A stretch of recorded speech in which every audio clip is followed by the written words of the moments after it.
Cowboys Nation, let's talk about it.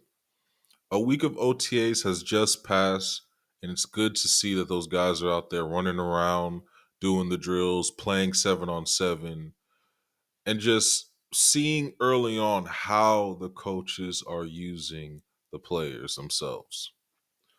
But we still have some more battles that I think we need to be looking out for during this whole roster building process. And before we get to them, can you drop me a like and subscribe to the channel so I keep giving you guys this Cowboys content? So, an intriguing battle during OTAs that most people don't think is a battle is a position that is super important going into 2025, and it features a first round draft pick. I'll give you a guess. It's a position that protects the quarterback. I'm pretty sure you know who I'm talking about now. That position I'm talking about is the left tackle position.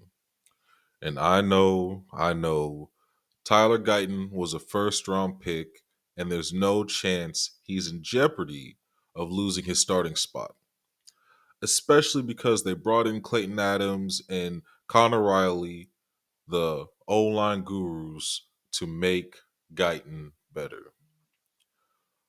But I have a different interpretation on why they brought in these coaches specifically. I believe they brought them in, yes, to improve the O line play, but also to evaluate if these guys, aka Guyton and Steele, are even worth the continued investment.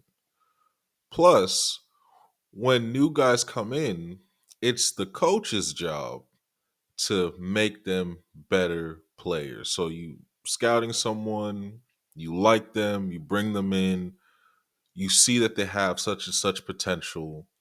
The coach is supposed to bring out the best in you, develop a scheme in order to do that. And that includes Guyton and Steele. And when we see this, for me, I personally believe, and I hear all the noise. I get it. There are a lot of people saying stuff about Guyton, um, that he's not there mentally, doesn't want it bad enough, it's childish, things like that. Uh, but I think the problem is that a lot of people are kind of glossing over, and I think it's very, very super important, is the fact that, well, one, last year, the Cowboys had one of the worst offensive line coaches that I've ever seen last year, and that was Mike Solari. And two, Mike McCarthy can't evaluate players to save his life. McCarthy knew he was cooked when Jerry handed him a development guide to start at left tackle. Remember, Guyton, yes, he has the size, but he was always a project. Never played left tackle, and Mike McCarthy wasn't going to rely on this guy going into a contract year, so he decided to bench him over and over again because they weren't getting what they needed out of him at the time. But in order to get better as a developmental player, you got to be out there playing. And because he wasn't ready, obviously him being benched over and over is going to mess up his confidence. So for me personally, I don't care about Guyton getting benched by Mike McCarthy, because I hear a lot of people saying, "Oh, he got benched by Mike." So what? Offensively, Mike did not know what he was doing. So we need to just not pretend like, oh, Mike was able to evaluate who's starting caliber. Didn't remember what they did with Cooper Beebe? They had Brock Hoffman over him, and it took all this time to realize Cooper Beebe was a better center. That's what Mike McCarthy with his coach. That's what they did. And like I said, Mike doesn't know what he's doing offensively. Didn't know how to use his guys. So I'm not. I don't.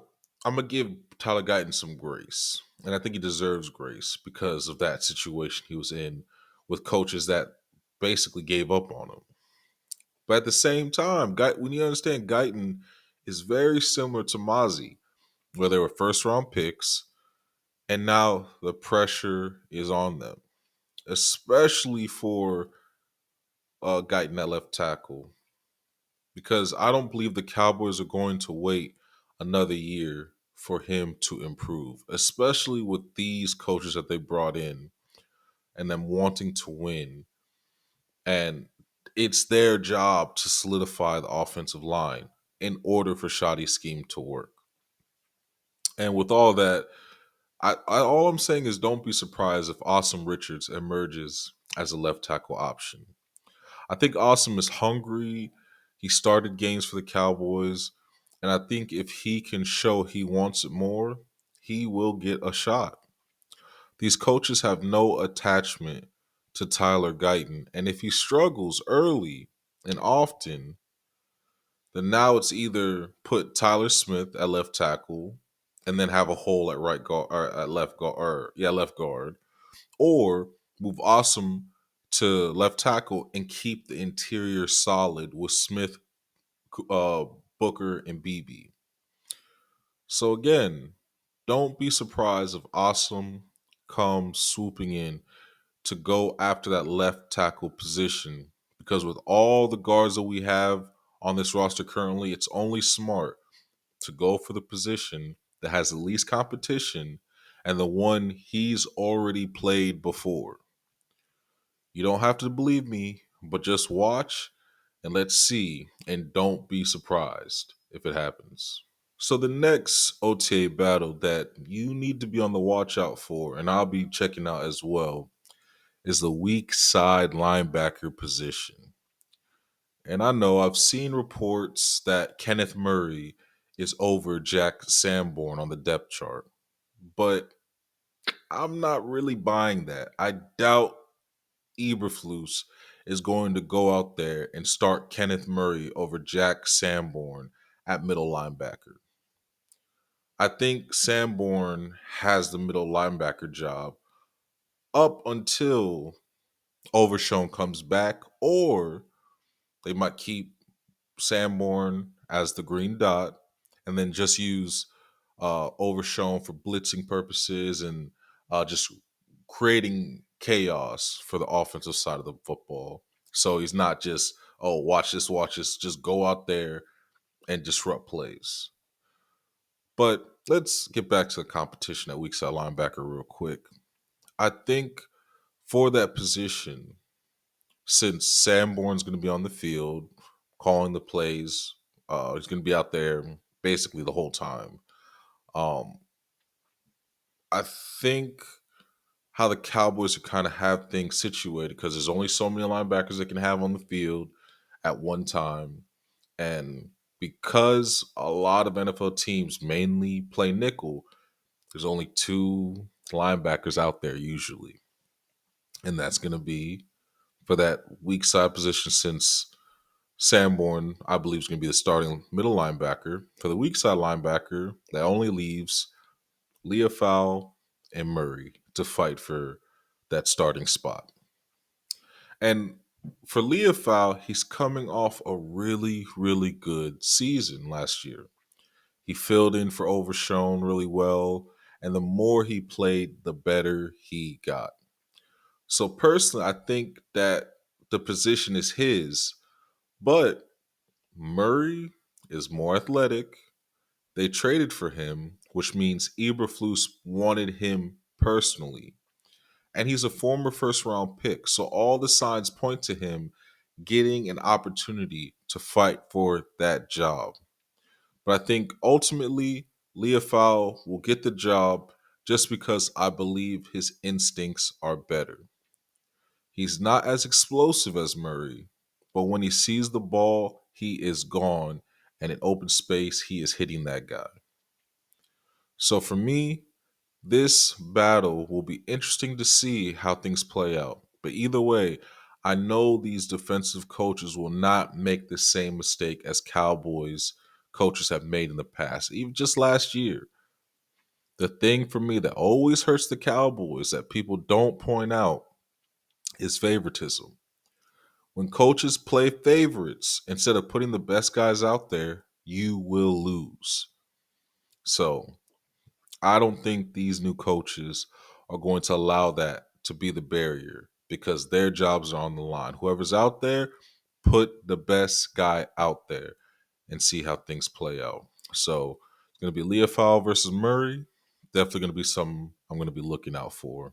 And for the last battle that I want to talk about, and I think is going to be very, very interesting, just because this position is probably the biggest liability to the Cowboys, and is probably 1A, 1B of importance and liability to the one tech, and that is the cornerback position, the outside corner to be specific. And I'm just going to talk about the guys that are currently healthy for now because they're the only guys that can really go through drills and are out there with the helmets and all that. Um, and those guys that I want to talk about that I think are going to be fighting for that the outside corner position is going to be Kyer Elam and Kalen Carsons. So both these guys are currently fighting for the outside corner spot. Cowboys, obviously, they traded for Elam, and he's getting a fresh start in Dallas. So I think he's going to be hungrier, especially since things didn't go so well for him in Buffalo, with him being a former first round pick. So he had all the expectations on him, but now has a fresh start in Dallas. So Carson's, I feel bad for him, but I understand because basically last year he got benched. Yes, he got injured too, but he wasn't looking too good out there when he was there. Um, and he kind of got thrown out into the fire uh, with Diggs getting injured, and uh, Zim just kind of threw him out there. We all hoped for the best, and just things didn't work out. So he was benched. He just really struggled with tackling out in open space, which most of us thought that was his bread and butter. But again, this is the NFL, way different from college, so much faster. Guys are so much better. So him getting exposed very, very early than expected really set him back. But hopefully during the off season, he's been grinding, putting in the work. So hopefully he can redeem himself. And what better place to do that at than at OTAs to run a 7-on-7, lock some guys down, and see if you can win that position. But I think initially Elam's gonna be the day one starter because he has more experience. He's been out there, was a first round draft pick. Unless Cowboys trade for another guy that might be that is better, or uh, Carson's really shows some huge improvements where they say, okay, you're the number one guy. But I think they'll just start Elam on the outside, kick Carson's into the slot, and then basically is going to wait till Ravel and Josh Butler get healthier, and then they'll probably replace them both. If not, if Diggs shows something out there, he'll be the starter, and then it's really going to get interesting. But either way, great battle. Can't wait to watch and see who really prevails because we're going to need this position. We're going to need this position bad because I don't care how great your pass rush, I don't care how great your pass rush is. If they could just beat you deep every time, teams will do it. So um, I don't want to put that pressure on the pass rush to have to hit home every single time. And Cowboys are notorious for always having a spot that's super, super weak that teams exploit and that we just have no way of stopping it. So for this battle, we need one of those guys to really step up in order for the Cowboys to be successful. So, Cowboys Nation, that's all I got. OTAs are here, and man, it's going to be interesting to see who emerges as the starters in this way too early process. I still have more battles to talk about, so be on the lookout for those videos when they drop. And the last thing I gotta say is remember, you need to believe in yourself first. Others surely will follow, but if you have something that you want to accomplish, you can only stick to it and make it a reality if you believe. Again, my name is Mecca Mike, and for all the socials, that is MECCHA Mike, and I'm out.